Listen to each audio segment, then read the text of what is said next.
Halo pemirsa, apa kabar? Kita jumpa lagi dalam dialog aspirasi Jawa Tengah persembahan dari DPRD Provinsi Jawa Tengah. Hari ini spesial karena kita sedang berada di Kabupaten Banyumas ya. Nanti kita akan ngobrol-ngobrol bersama dengan tuan rumah ya dari Kabupaten Banyumas ini pemirsa. Dan apa yang akan kita perbincangkan? Kita akan perbincangkan terkait dengan pengelolaan BUMD Provinsi Jawa Tengah untuk peningkatan pendapatan asli daerah atau PAD. Dalam upaya menciptakan pertumbuhan ekonomi yang berkelanjutan, BUMD ini memainkan peran kunci dalam pengembangan sektor perekonomian lokal serta meningkatkan kualitas layanan kepada masyarakat. Lantas bagaimana BUMD per hari ini, apakah sudah total ini ya dalam membantu meningkatkan pendapatan asli daerah? Kita akan langsung perbincangkan bersama dengan 3 narasumber kita pada hari ini. Yang pertama Ketua Komisi C DPRD Provinsi Jawa Tengah sebagai tuan rumah juga, Bapak Bambang Haryanto B. Pak Bambang, selamat pagi. Selamat pagi Mbak. Selamat pagi, tuan rumah karena rumahnya beneran deket ya Pak ya? Iya.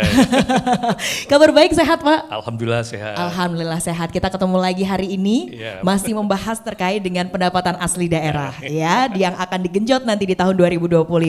Baik, kemudian kami akan sapa juga analis kebijakan Biro Perekonomian Setda Provinsi Jawa Tengah Bapak Agus Prasutyo SH. Pak Agus, selamat pagi. Selamat pagi Mbak Devi. Selamat pagi. Kalau Pak Agus sama ya, diimpor langsung dari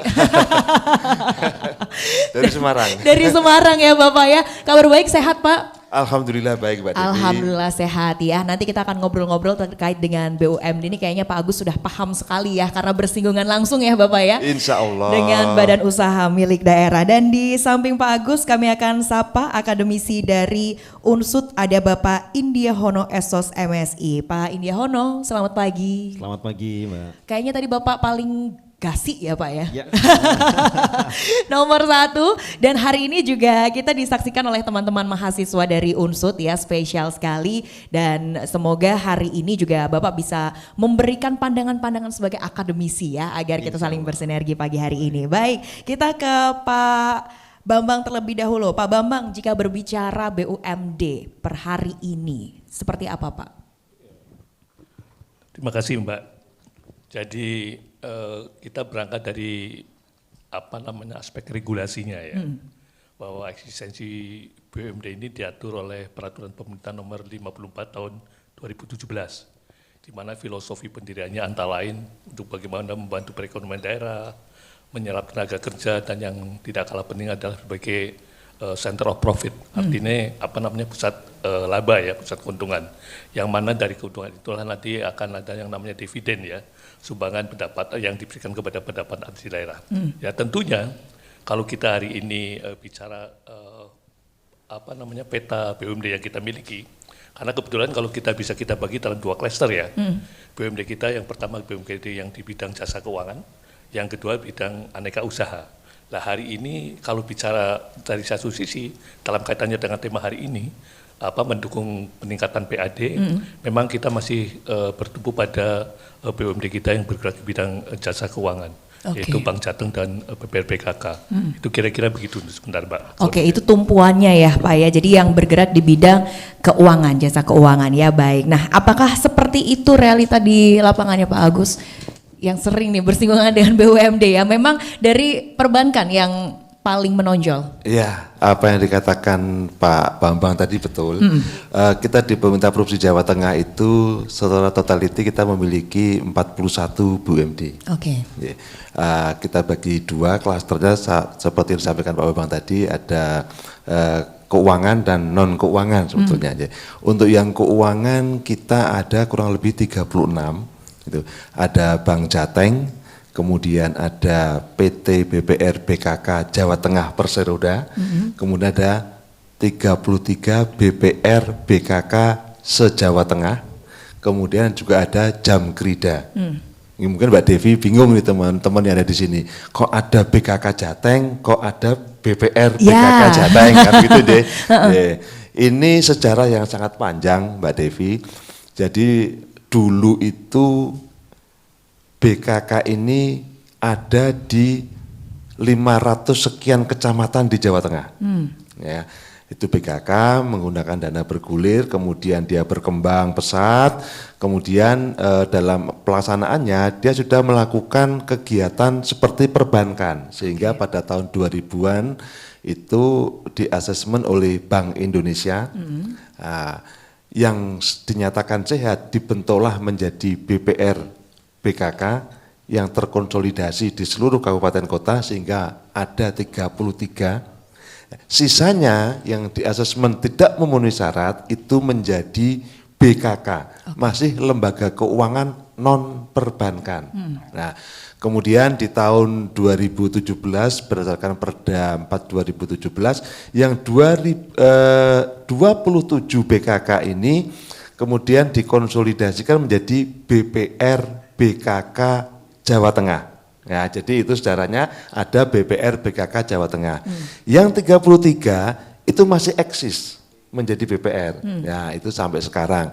Kemudian juga ada Jamkrida. Ini salah satu bentuk upaya Jawa Tengah bagaimana bisa membantu teman-teman dari UKM pada saat dia melakukan pinjaman di-cover oleh penjamin kredit daerah. Oke. Jadi seperti itu. Sisanya kemudian yang non keuangan itu kita memiliki 5 gitu ada PT PRPP, kemudian ada PT Sarana Pembangunan Jawa Tengah atau disingkat SPJT, kemudian ada Tirta Utama Jawa Tengah yang bergerak di bidang air, kemudian ada Jateng Petro Energi yang bergerak di bidang mineral energi, kemudian ada Jateng Agro Berdikari yang bergerak di bidang pangan. Oke. Seperti itu Mbak Desi. Jadi sebetulnya banyak sekali ya jenis-jenis BUMD yang ada di Jawa Tengah ini, tapi sudahkah sesuai target semua Pak untuk memenuhi PAD? Ya.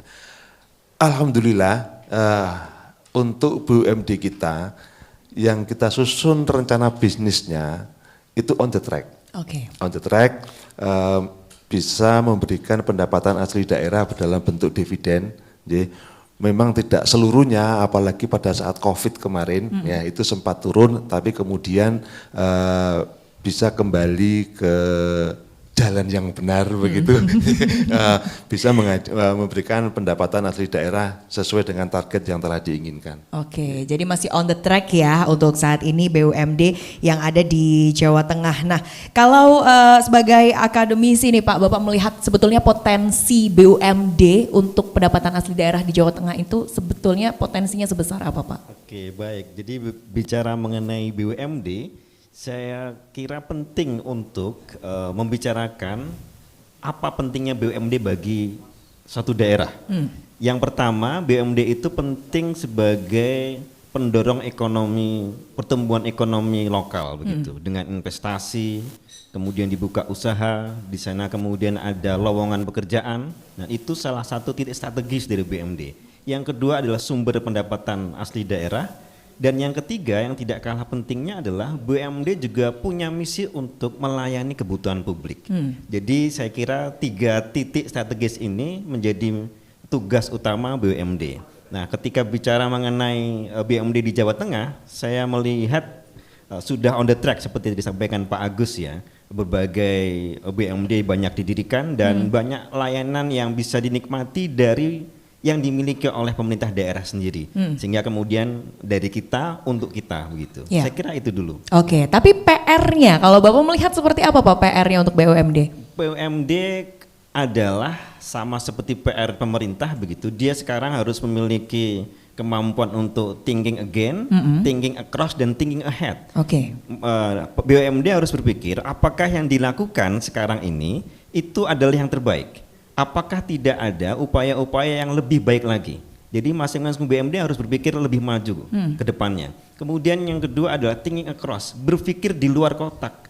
BUMD harus berpikir inovasi, berpikir kreasi, sehingga kemudian usaha-usahanya tidak monoton. Dan dia harus berkembang sedemikian rupa saya kira. Kemudian thinking ahead, berpikir jauh ke depan.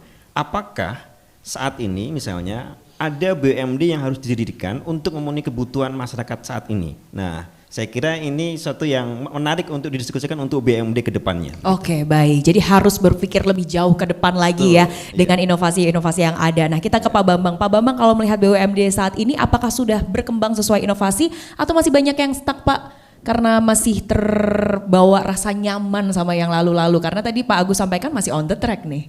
Ya. Saya kira dalam kaitan dengan performanya harus kita tingkatkan terus-menerus ya. Karena kita bicara sebetulnya kan apa ya, perubahan tata kelola ini relatif belum begitu lama barangkali ya. Soalnya begini, kebetulan saya pada waktu, ini kan mitranya Komisi C. Ya. Nah, saya pada pertama kali menjadi DPR di Komisi C, mitranya juga BUMD. Tapi badan hukumnya belum sekuat sekarang gitu. Dulu masih dalam bentuk perusahaan daerah, yang masing-masing tidak jelas bisnis dan sebagainya, dan mohon maaf gitu loh, tata kelolanya belum profesional.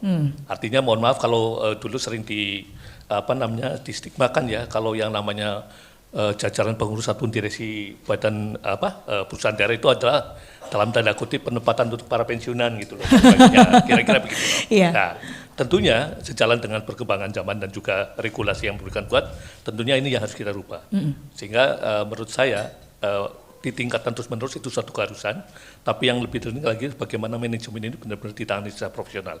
Alhamdulillah hari ini kita melihat bahwasanya pengurusnya relatif seperti capable begitu, dan istilahnya tidak hanya on the track dalam bidang usahanya, tapi juga dalam pengurusannya gitu loh. Ya cuma sekali lagi karena ini baru perjalanan ataupun proses, harus kita dorong terus-menerus untuk bisa ditingkatkan. Kira-kira begitu, Pak. Oke, baik. Jadi itu ya, semoga ini akan ada inovasi terus-menerus agar bukan hanya sebagai tanda kutip tempat pensiunan untuk bisa melanjutkan usaha ya sebagai jajaran direksi di BUMD. Menarik ya.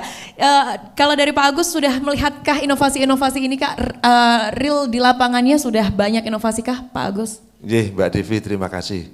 Tadi betul sekali disampaikan Pak Bambang dan kami sangat memberikan apresiasi kepada Komisi C.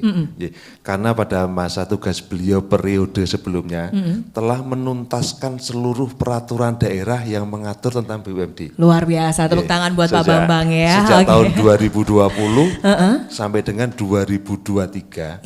Itu sudah dilakukan langkah-langkah perbaikan yang sangat luar biasa. Saya ambil contoh Mbak Devi.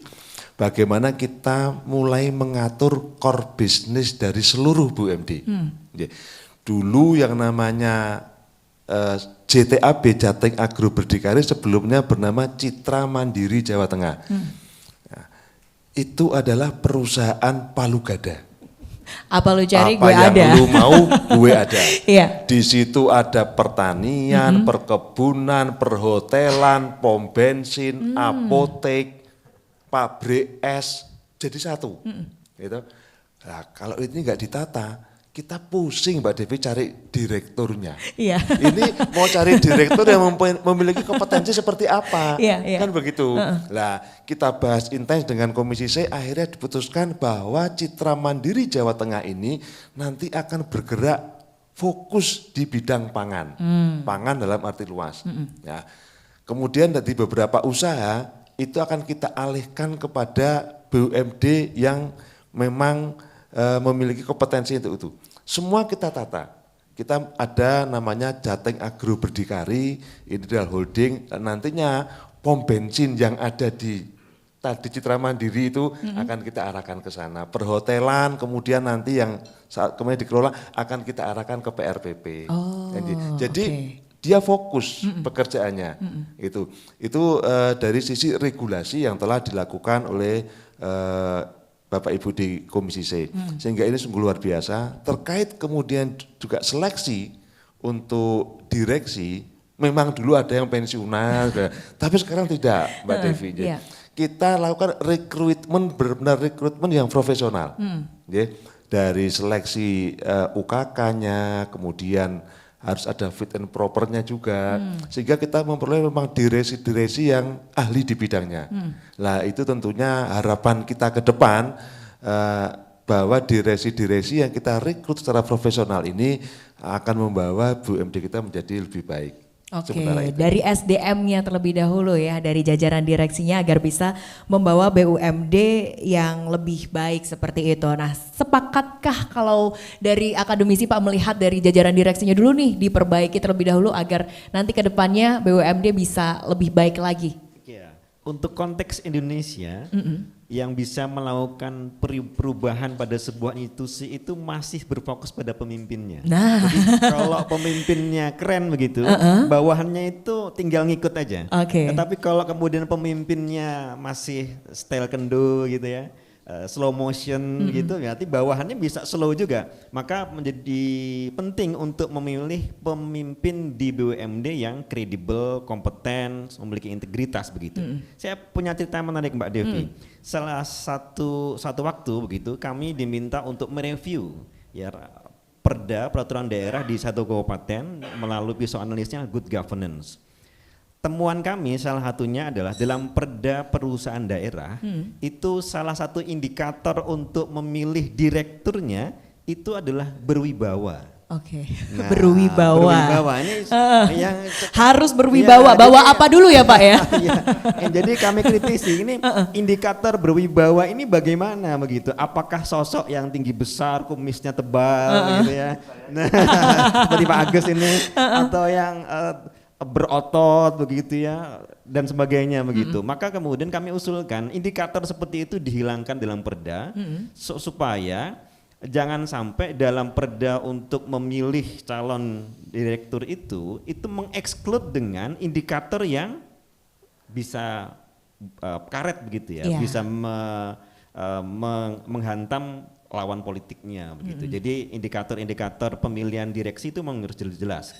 Nah, maka kemudian dengan indikator-indikator yang jelas, memenuhi hal kompetensi, kredibel, berintegritas begitu, diharapkan kemudian di BUMD dipimpin orang-orang yang qualified, bisa memimpin dan menggerakkan BUMD secara cepat di era sekarang. Oke, kredibel itu tadi yang penting ya, bukan berwibawa ya.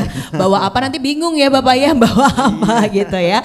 Oke, ini terkait dengan BUMD untuk peningkatan pendapatan asli daerah ya, pasti banyak tantangan-tantangan yang menghadang, tapi apa saja yang sudah dilakukan oleh DPRD Provinsi Jawa Tengah? Mungkin boleh di-spill sedikit Pak yang sudah dilakukan oleh DPRD Provinsi Jawa Tengah dalam hal pengawasan juga. Apa nih Pak Bambang?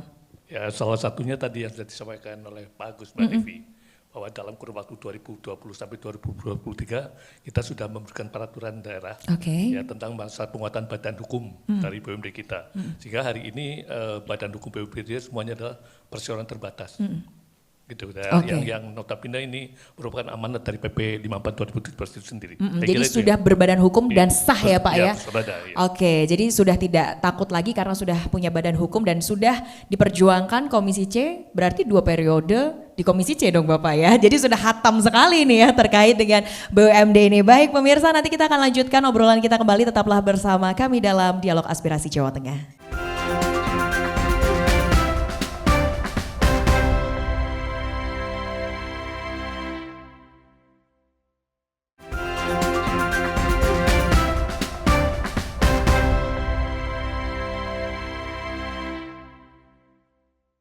Kita lanjutkan diskusi kita dalam Dialog Aspirasi Jawa Tengah bersama dengan DPRD Provinsi Jawa Tengah. Dan tadi kalau Pak Bambang sudah sampaikan ya bahwa Komisi C ini perjuangannya luar biasa sampai akhirnya ini bisa terbentuklah badan hukum ya Bapak ya untuk BUMD yang ada di Provinsi Jawa Tengah. Tapi untuk good corporate governance atau tata kelola perusahaan yang baik dalam sebuah pengelolaan badan usaha yang baik, ini kan jadi salah satu keharusan termasuk dalam hal permodalan. Nah, bagaimana ini terkait dengan permodalan BUMD, Pak Bambang?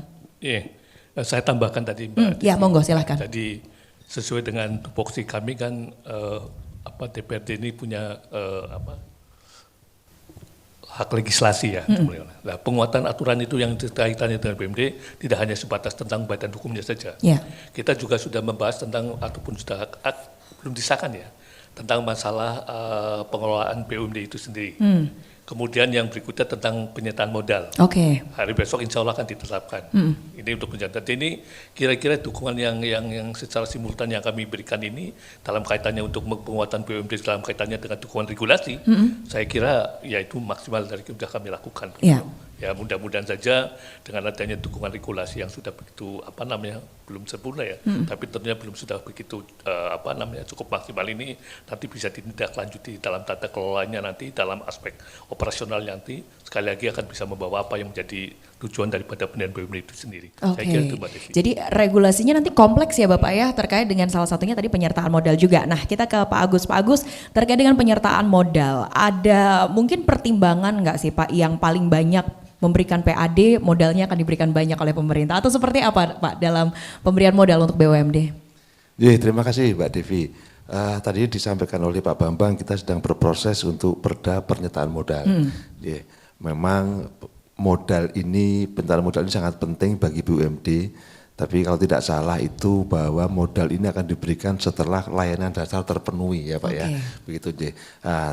Untuk dapat diberikan modal tentunya harus ada kelayakan investasi yang di sana, ada analisa investasi terkait dengan modal, dan ini alhamdulillah tahun ini kita ada Pak nanti kelayakan investasi, bagaimana modal ini akan dapat menggerakkan kegiatan-kegiatan yang ada di BUMD. Mungkin ada beberapa strategi dan pertimbangan terkait dengan pemberian modal. Mungkin dikatakan Mbak Devi ada benarnya. Ya kita juga harus fokus mana yang bisa berkembang lebih maju lagi dan melihat peluang pasar yang sangat baik, tentu akan kita berikan tambahan modal. Tentunya dengan melalui kelayakan investasi tersebut, kan begitu. Ada juga beberapa catatan terkait dengan diperbankan. Bagaimana provinsi saat ini masih terdilusi, terdilusi oleh beberapa kabupaten kota. Ini juga tentunya menjadi prioritas untuk penyertaan modal yang ada. Overall Mbak, bahwa untuk penyertaan modal ini kita sudah ada tim nanti terkait dengan penilaian pemberian kelayakan investasi terhadap seluruh BUMD yang ada di Provinsi Jawa Tengah. Jadi ada kriterianya ya Pak ya? Ada nanti. Oke. Yang paling banyak nanti kira-kira di bidang apa Pak? Boleh nggak Pak dibocorin? Menunggu penilaian dari kelayakan investasi tadi. Oke ya. Jadi nunggu assessment dulu nih ya Pak ya. Nunggu assessment dulu terkait dengan investasinya mana nih yang paling besar nanti ke depannya, itu yang akan diberikan modal. Oke, menarik ya. Berbicara modal Pak Indiohono ya, ini seperti apa sebetulnya konsepnya, penerapannya untuk BUMD? Jadi modal yang diserahkan ke BUMD itu mestinya adalah memberikan insentif bagi perkembangan lebih kencang lagi dari BUMD yang bersangkutan. Dengan catatan memang penyertaan modal yang diberikan kepada BUMD itu harus dilakukan secara hati-hati, harus memenuhi prinsip kehati-hatian. Jadi studi kelayakan itu menjadi suatu yang tidak boleh dilanggar ya, harus tersedia dulu untuk memastikan bahwa modal yang diserahkan itu benar-benar memberikan insentif sekali lagi untuk perkembangan BUMD yang bersangkutan. Dan BUMD yang sudah diberi modal tentu saja harus memiliki tanggung jawab ya, memanfaatkan modal yang telah diberikan itu untuk perkembangan BUMD yang bersangkutan sebaik-baiknya.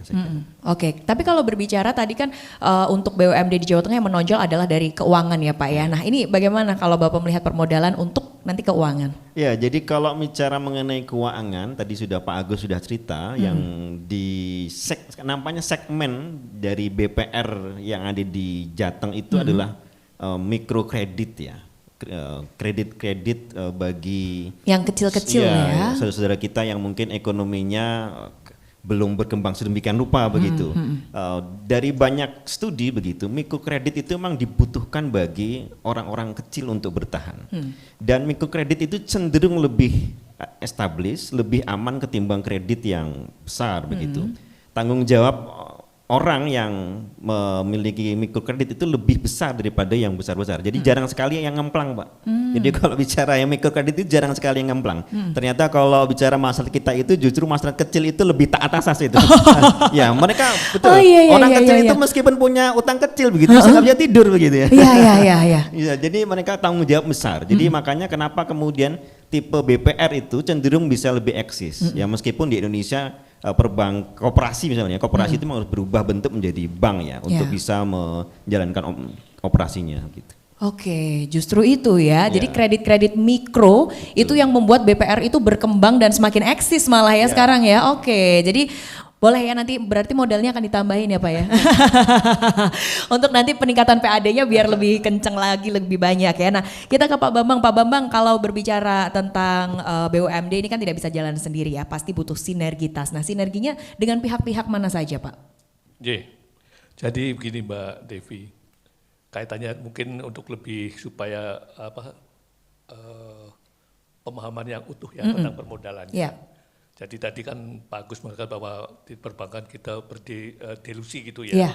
Jadi perlu saya informasikan bahwa BUMD kita ini ada yang tidak kepemilikannya tidak tunggal, tidak hanya provinsi saja. Tapi itu dekat dengan kabupaten kota yang ada. Jadi ini khususnya di perbankan. Nah, tentunya kaitan seperti ini kan ada mandat undang-undang, mandat perda maksud kami, yang di sana disebutkan bahwa bagaimana juga kita harus menjadi pemegang saham pengendali, artinya kita 51% seperti itu. Sehingga tentunya ini yang harus lebih kita prioritaskan dulu, kaitannya supaya jangan terdelusi, supaya mandat perda ini juga bisa dilakukan. Itu kaitannya dengan pemahaman utuh ya tentang permodalan seperti ini. Itu kira-kira begitu. Nah, kaitannya dengan bagaimana juga hari ini kolaborasi itu sebuah keniscayaan. Tidak mungkin BUMD akan bisa bergerak sendiri begitu loh. Nah tentunya dalam hal ini beberapa waktu yang lalu kita cukup bergembira karena BUMD kita sudah cukup bersinergi dan berkolaborasi dengan pihak-pihak yang lain. Misalnya PKK Jateng ya, itu punya program yang bersinergi dengan OPD yang ada di Provinsi Jawa Tengah. Misalnya bersinergi dengan Dinas Perikanan dan Kelautan gitu loh. Ini kaitan dengan penyertaan subsidi kredit untuk para nelayan gitu, kira-kira begitu. Jadi sepanjang hari ini yang saya ketahui memang kolaborasi sudah mulai dilakukan meskipun baru sebatas kepada dengan OPD-OPD yang ada di Provinsi Jawa Tengah itu sendiri. Saya kira itu Mbak Devi. Jadi sudah aktif sebetulnya sudah sangat-sangat aktif untuk berkolaborasi, bersinergi ya. Dan masyarakat sendiri sekarang melihat BUMD ini seperti apa sih Pak? Ya, kalau kita lihat hari ini tentunya paling tidak begini, masyarakat akan melihat BUMD kita kan terlihat bagaimana manfaat BUMD itu sendiri kan. Jadi harus terasa kebermanfaatannya dulu nih. Sehingga saya tetap percaya bahwasanya manakala nanti BUMD itu sudah bisa menjalankan apa yang menjadikan mandatnya atau filosofi dari pendirian BUMD itu sendiri, saya yakin respon daripada masyarakat pun akan positif. Dan hari ini sekali lagi dalam konteks itulah penguatan kubu BUMD kita ini adalah dalam rangka untuk bisa mengoperasionalkan dan juga bisa menjalankan apa yang sudah dimandatkan oleh peraturan pemerintah daerah, peraturan pemerintah itu sendiri. Saya kira itu. Harapannya seperti itu ya. Nah ini gimana nih Pak, apakah masyarakat juga sudah percaya, trust masyarakat terhadap BUMD itu seperti apa? Mbak Devi, ada beberapa case yang baru saja kemarin kita lalui terkait dengan peran BUMD kita. Tadi betul disampaikan oleh Pak Bambang, kita sudah mulai bersinergi. Ada satu contoh lagi Pak Bambang yang mungkin juga di Purwokerto juga ada, tuku lemah ento omah. Nah ini juga tuku lemah, program tuku lemah ento omah. Itu sinergi antara BPR BKK dengan Dinas Perakim. Nah kemudian juga ada yang terbaru ini Pak, ini menunjukkan sekarang masyarakat juga sudah mulai, bukan sudah mulai lagi, kita sudah percaya kepada BUMD, kita punya mekanisme supply chain, new supply chain yang terjadi di Gerobokan. Ya, di situ ada sinergi antara lembaga keuangan, kemudian penjamin, kemudian off-taker dan buyers. Di sini memberikan kepastian kepada petani bahwa kalau dia tanam padi, tanam jagung, dia sudah tidak berpikir lagi nanti kalau rugi gimana. Pembiayaan sudah di-cover oleh BPR BKK. Penjaminan sudah dijamin oleh jam gerida kita. Off-takernya oleh JTAB. Buyersnya oleh swasta. Siklus mekanisme ini sudah terbentuk. Sehingga petani merasa mantap. Karena semua sudah ada yang menjamin. Inilah salah satu bentuk peran pemerintah hadir di tengah-tengah masyarakat dan ini sudah dilakukan untuk komoditas beras, jagung, dan cabai. Yang semuanya itu adalah komoditas-komoditas yang mempengaruhi inflasi Jawa Tengah. Sehingga tentunya dengan adanya sinergitas ini peran BUMD kepada masyarakat akan semakin nyata.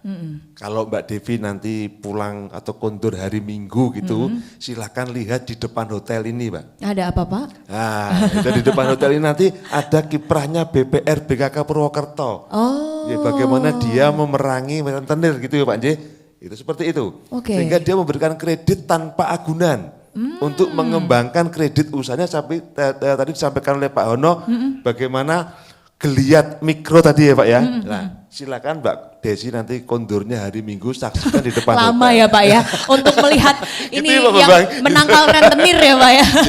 Jadi seperti itu. Oke. Jadi sebetulnya Seperti masyarakat itu sudah trust percaya sekali ya Pak ya, terlebih mereka-mereka yang memang punya usaha sehingga percaya kalau usaha mereka akan aman, terutama para petani itu tadi. Kami menyebutnya teman-teman adalah pahlawan dividen, Mbak. Pahlawan dividen. Nah, Oke. karena apa?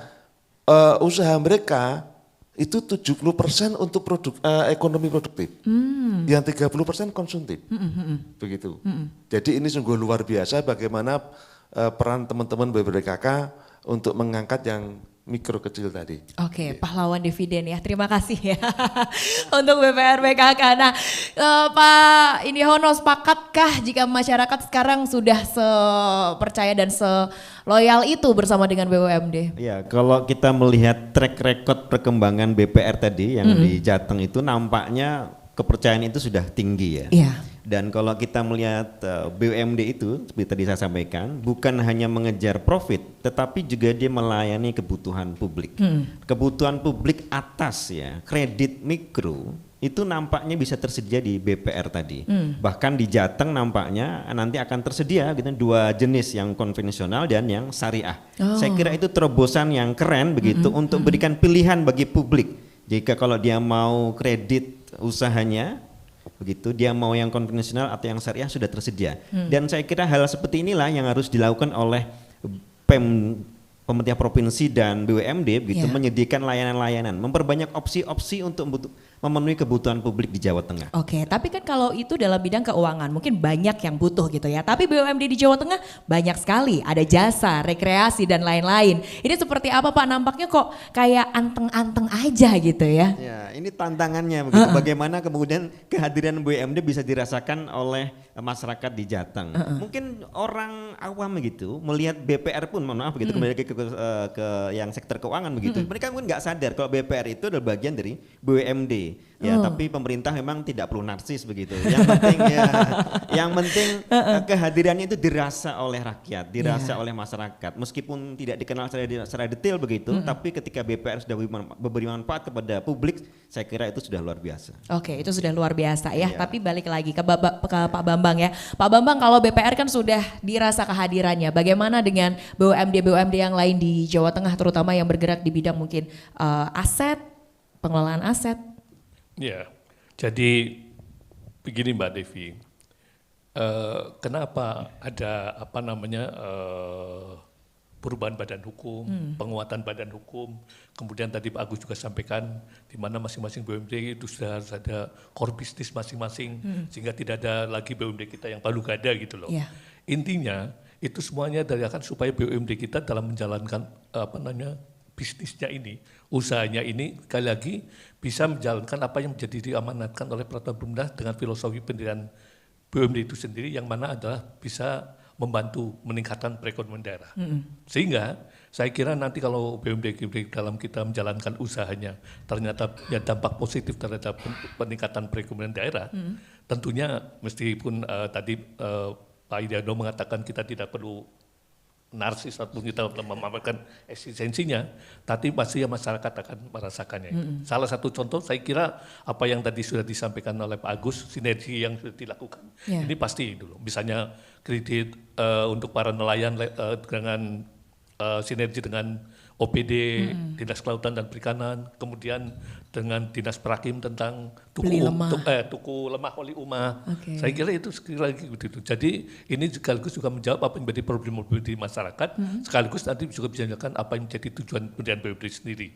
Itu tadi membantu perekonomian daerah. Membantu perekonomian daerah dan ini sudah sangat dirasakan oleh masyarakat. Tapi hasilnya apa saja sih Pak untuk BUMD? Hasilnya kan untuk peningkatan asli daerah. Nah itu keperuntukannya untuk apa saja di masyarakat?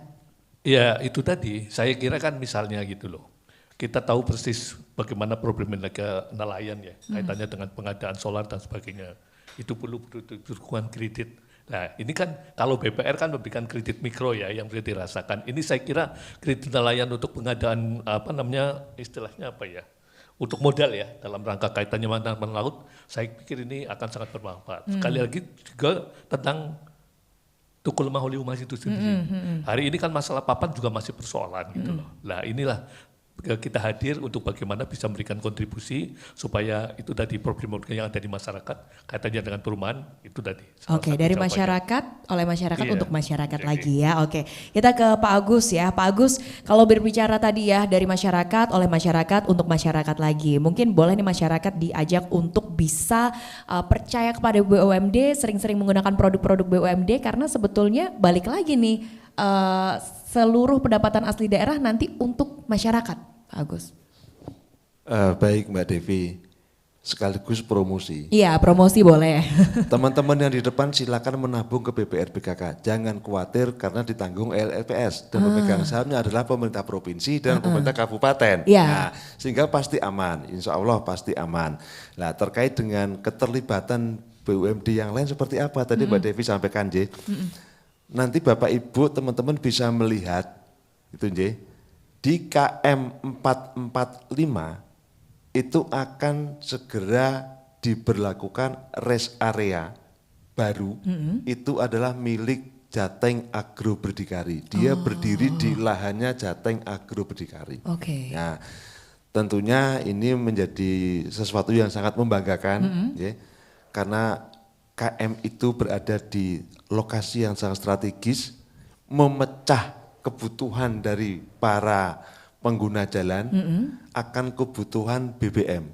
Nah, karena BBM terakhir ada di Sragen, ada lagi di Batang. Ya, Sudah jauh jaraknya. Nah, Ya. ini nanti akan dipecah di rest area 445 dan itu milik kita. Oke, itu milik pemerintah Provinsi Jawa Tengah. Tengah. Kemudian juga nanti insya Allah di 2025 SPJT, PT SPJT akan segera mengoperasionalkan pabrik garam di Pati. Itu tentunya akan mengakomodir, akan menyerap produk-produk garam yang ada di Pantura.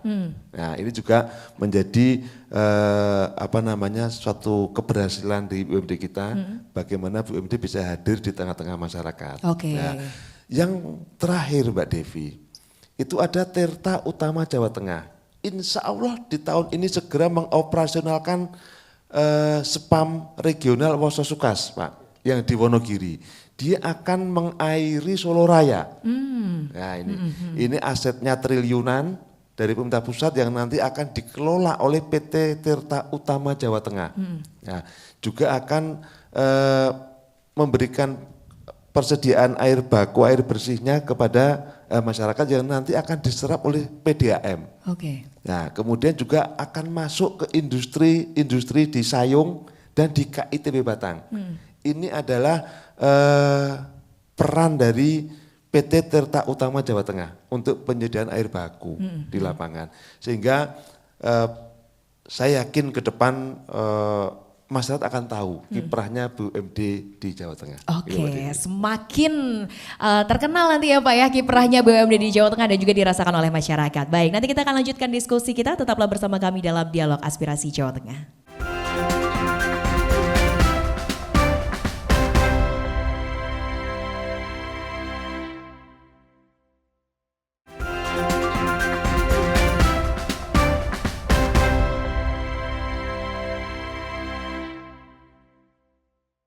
Diskusi menarik terkait dengan BUMD untuk peningkatan pendapatan asli daerah di Jawa Tengah ya. Kalau tadi disampaikan Pak Agus, ini ternyata banyak sekali dan masih banyak proyek-proyek coming soon seperti itu ya Pak Agus ya yang akan hadir. Tahun berapa nanti kira-kira proyek-proyek tersebut akan hadir di Jawa Tengah Pak? Tadi saya sampaikan Mbak Devi bahwa untuk garam aja nanti 2025, Oke. kemudian juga penyerapan air di Wonosukas juga mulai bergerak tahun 2025, rest area juga di tahun ini.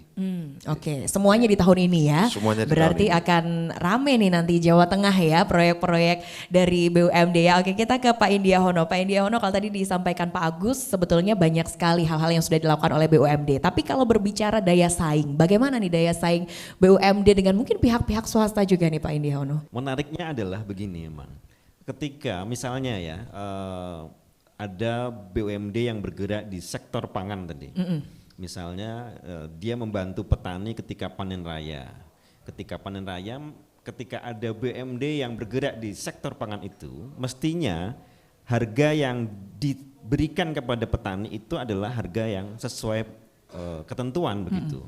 Nah, acap kali ketika panen itu petani tidak ada opsi kecuali menjualnya kepada para tengkulak itu. Ya. Nah, kadang mereka sudah memberikan dia tertekan, mau nggak mau harus ke tengkulak dengan harga seadanya. Nah, ketika ada BUMD yang bergerak di sektor pangan tadi, membeli bahan pokok itu dari petani, diharapkan petani beruntung dengan harga yang wajar. Tetapi masalahnya adalah apakah kemudian BUMD ini mampu bersaing dengan para maklar-maklar itu? Ya. Kalau kita bicara perusahaan plat merah itu kan acap kali terganjal dengan berbagai aturan. Maka BUMD itu mestinya lebih fleksibel ya. Ketika dia berkompetisi dengan maklar begitu, demi kepentingan petani harusnya dilakukan. Oke. Harusnya dilakukan. Acap kali kemudian kan ya tadi kadang pura-pura nggak tahu gitu ya, harga sudah di bawah, petani tertekan, nanti juga kelar dengan maklar begitu, dengan tengkulak. Disitulah nampaknya BUMD yang bergerak di sektor pangan itu menjadi penting. Daya saing dia dengan para tengkulak tadi itu dipertaruhkan ketika panen raya. Nah, mampukah? Nah, itu tantangan BUMD di sektor pangan. Oke. Nah, daya saing yang lain misalnya di pariwisata. Ketika ada BUMD yang bergerak di pariwisata, dia harus berkompetisi dengan swasta-swasta lain yang bergerak sudah lihai, memberikan promosi, memberikan diskon, membuat paket-paket wisata begitu. Kalau kita punya BUMD di sektor pariwisata, mestinya itu lebih leading ya. Kenapa? Karena jejaringnya itu misalnya lebih masif. Sesama plat merah itu saya kira bisa memberikan paket-paket begitu. Ini di Jateng punya objek apa saja begitu, kemudian kabupaten yang ada di sekitarnya seperti apa, paketnya kira-kira berapa hari. Kalau perlu tiket, diskon misalnya 25% dari Malaysia, Thailand, Vietnam begitu, kayaknya keren. Orang-orang di luar negeri begitu menawarkan paket wisatanya ke Indonesia itu luar biasa. Yeah.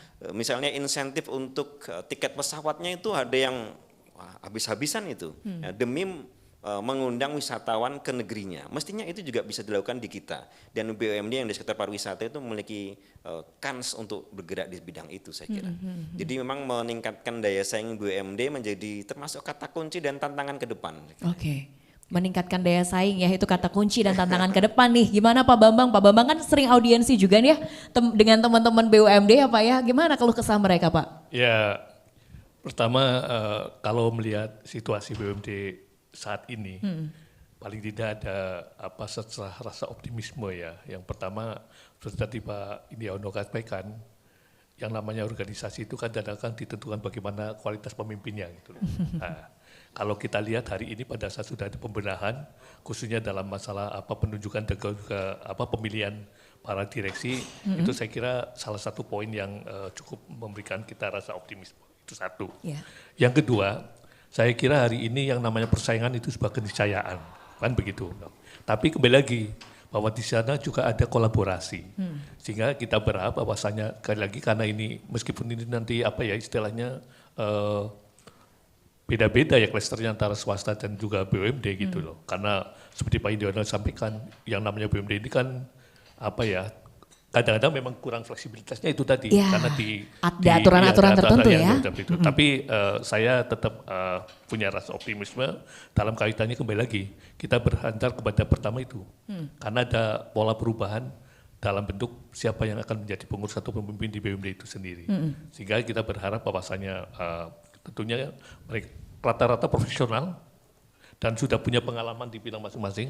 Karena beberapa waktu yang lalu baru ada pergantian beberapa direksi ya, bagus ya. Dan itu memang punya latar belakang yang benar-benar sudah menjadi bidangnya. Sehingga sekali lagi dalam rangka membawa kemajuan BUMD kita, kemudian juga bagaimana membangun kepercayaan rakyat, tentunya kami berharap bahwa yang namanya persaingan itu jangan menjadi alergi gitu loh. Jangan menjadi kendala gitu. Tapi itu juga harus menjadikan spirit untuk bagaimana membangun kolaborasi dalam rangka untuk meningkatkan BUMD itu sendiri. Saya kira itu. Oke, jangan alergi ya berarti untuk kawan-kawan dari BUMD ya. Apakah ini yang sering mereka keluhkan juga Pak? Ya, kalau hari ini sebetulnya secara langsung tidak begitu ya. Tapi kemarin memang persoalan-persoalan sebetulnya yaitu tadi. Saya kira kalau persoalan-persoalan yang sifatnya mungkin agak rumit itu belum kita temukan begitu ya. Tapi kalau persoalan permodalan itu sebenarnya persoalan yang klise begitu ya.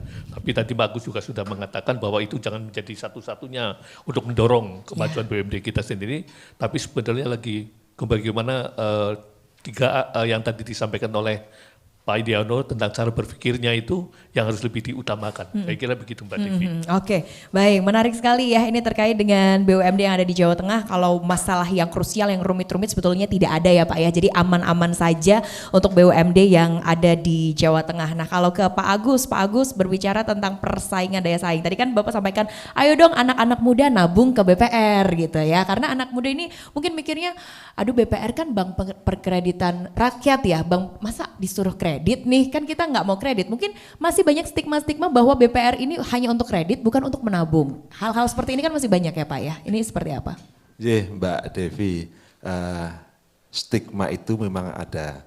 Tapi setelah adanya Undang-Undang 4 2023 sampai 2 SK untuk peningkatan pengembangan sektor keuangan, nama BPR sudah tidak perkreditan lagi Mbak. Oh bukan ya, Jadi namanya Bank Perekonomian. Oh Rakyat. oke. Itu sudah menghapus stigma, wah ini kredit gitu, tidak, tapi sudah Bank Perekonomian. Memang kita akui, kalau kita melihat sejarahnya dulu, BPR itu kan memang hadir dari desa. Gitu, dan saat ini pun kami juga berbenah, kalau Gen Z itu ke BPR, ya harapannya kita juga ingin teman-teman Gen Z juga ke sana. Tentunya kami juga akan melakukan perbaikan di IT. Karena orang menabung itu paling gampang begini, punya ATM enggak sih? Ya. Nah kan gitu. M-bankingnya ada enggak? Ya, gitu ya. Kalau itu ditanyakan ke BPR, ya belum. Gitu. Tapi jangan lupa Mbak Devi, bahwa BPR mempunyai pangsa tersendiri. Gitu kan? Ya paling enggak masih di desa-desa. Walaupun dikatakan orang desa sekarang juga pegang HP. Kan begitu. Paling tidak bahwa BPR itu masih hadir untuk melayani masyarakat kita yang belum bankable. Itu tugas-tugasnya. Kalau kita kemudian harus melayani Gen Z yang langsung IT tinggi, itu ya memang betul. Tapi kami berupaya, kami saat ini di BPR BKK itu juga sudah mulai ada mengurus M-banking. Sudah masuk e-commerce QRIS. Nah, nanti itu sekitar bulan Juni atau kalau bisa dipercepat, nanti akan hadir di sini Pak Bambang, di depan hotel ini juga pada saat Car Free Day, itu peresmian QRIS untuk BPR BKK Sejateng di depan hotel ini. Luar biasa, udah scan-scan nih sekarang ya Pak ya. Langsung scan-scan ya. Karena memang tingkat keamanan untuk IT ini memang dalam pengawasan yang ketat oleh BI, izinnya harus dari BI. Tapi kami tetap berupaya untuk tetap ke sana. Kemudian Mbak Devi, kami sampaikan juga, tadi sampaikan Pak Bambang bahwa perubahan kami terus bergerak, gitu. Kami mulai juga tadi rekrutmen kami sudah transparan, untuk direksi, komisaris, bahkan untuk rekrutmen pegawainya pun kami juga transparan. Oke. Nggih. Kami berusaha untuk sangat transparan menghindari intervensi. Kami melaksanakan perekrutan pegawai BPR BKK melalui CAT. Oh, CAT seperti CPNS ya, Pak Ya. ya? Oke. Jadi kalau saya mau nitip, Pak Ono mau nitip, Pak Bambang mau nitip gitu, silakan lulus CAT. Nah. Yang itu langsung hasilnya bisa dilihat. Oke, ada live score-nya. Ya, Ah. prinsip kami simple. Paling tidak kami menerima mereka itu dengan basic standar Ya. secara pengetahuan. Ya. Itu kepegang. Gitu. Itu yang kami upaya yang kami lakukan untuk dapat memperbaiki kondisi BPR ataupun BUMD di tempat kita. Oke. Peningkatan kompetensi seluruh karyawan kita lakukan. Monitoring evaluasi triwulanan kita lakukan. Bagaimana kita mengawal RBB, rencana bisnis bank atau rencana kerja anggaran mereka tiap triwulan. Kami marah-marah, ya. Ya, karena ini salah satu upaya kami juga untuk merubah mindset Ya. seluruh karyawan BUMD. Agar tidak Yang terlalu begitu. terlena rasa Betul. nyaman ya, Pak ya? Ya, sehingga kami harapkan ke depan itu BUMD juga punya daya saing yang kuat. Kan Oke, begitu. baik. Ini luar biasa sekali Pak, tapi waktunya terbatas sekali. Mungkin kita langsung masuk ke pesan-pesan ya, closing statement yang terakhir dari Pak Bambang nih Pak, apa yang ingin disampaikan terkait dengan peningkatan PAD melalui BUMD, khususnya Bapak selaku Ketua Komisi C DPRD Provinsi Jawa Tengah. Ya, terima kasih Mbak Devi. Kalau hari ini kan tema kaitannya dengan masalah peningkatan PAD dari sisi BUMD. Kita harus sadar sepenuhnya bahwa yang namanya kondisi keuangan fiskal daerah sangat terbatas begitu. Sehingga upaya-upaya untuk peningkatan PAD itu mesti harus senantiasa kita optimalkan dan maksimalkan.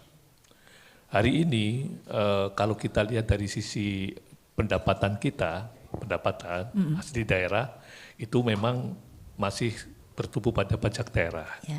Nah, sehingga inilah salah satu upaya kita supaya ke Kemlu juga harus ada varian yang lebih baik supaya klaster lain daripada pendapatan asli daerah itu juga bisa memberikan kontribusi yang sepadan, maka itu perlunya didorong dan dikuatkan terus-menerus BUMD kita.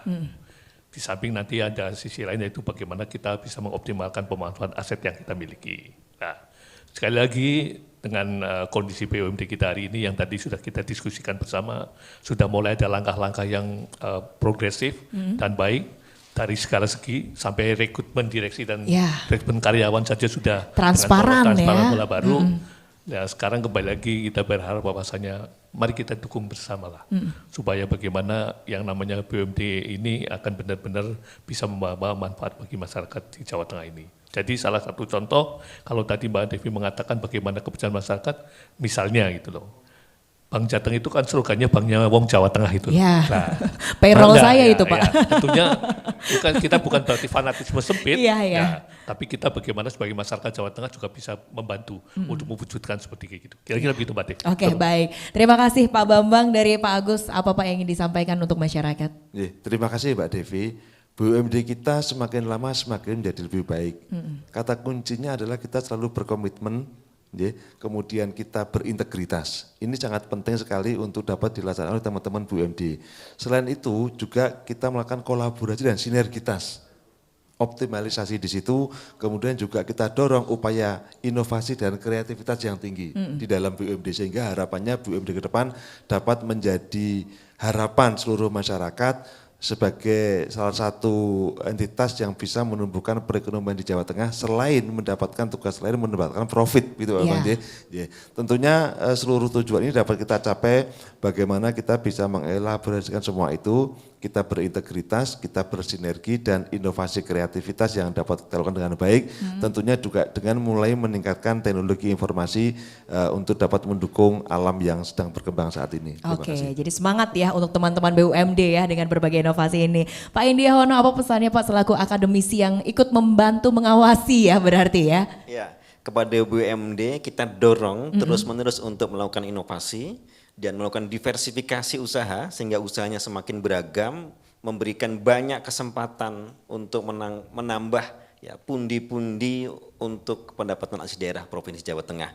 Kepada warga Jawa Tengah juga diharapkan komitmennya untuk berkolaborasi juga dengan Mitra BUMD ini begitu. Siapa lagi yang bisa mengembangkan BUMD kecuali kita sendiri begitu. Mari sama-sama kita pro kepada usaha-usaha yang dikembangkan oleh Provinsi Jateng dan semoga saja ke depannya layanan publik dan pendapatan asli daerah semakin meningkat. Amin, semoga ya, karena kembali lagi untuk masyarakat ya keperuntukannya ya. Baik, terima kasih Ketua Komisi C DPRD Provinsi Jawa Tengah Pak Bambang Haryanto. Hari ini sudah berkenan untuk ngobrol-ngobrol bersama kami Pak. Sehat selalu Pak Bambang. Alhamdulillah. Amin.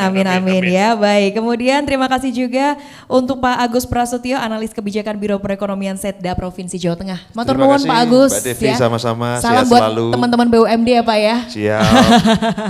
Terima kasih juga untuk Pak India Hono Esos MSI Akademisi dari Unsud. Matur nuwun Pak India Hono. Sama-sama Mbak. Sudah berkenan untuk mengajak teman-teman mahasiswa juga ya Terima hari kasih. ini ya. Dan kami berharap Mbak lebih lama di sini. Waduh, disuruh sampai hari Minggu saya Pak.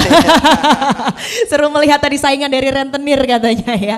Oke, terima kasih juga untuk pemirsa yang sudah menyaksikan siaran kita hari ini, dan kita juga dorong masyarakat Jawa Tengah, ayo segera gunakan produk-produk yang diberikan oleh BUMD Provinsi Jawa Tengah untuk membantu peningkatan asli daerah, pendapatan asli daerah ya. Jangan lupa juga anak-anak muda, ayo menabung di BPR ya, karena BPR setelah ini akan berinovasi lebih baik lagi, dan kita dorong terus agar BUMD lebih semakin berinovasi, berkembang dengan sinergi-sinergi yang ada dengan pihak-pihak terkait juga. Saya Septiana Devi undur diri, sampai jumpa di Dialog Aspirasi Jawa Tengah berikutnya.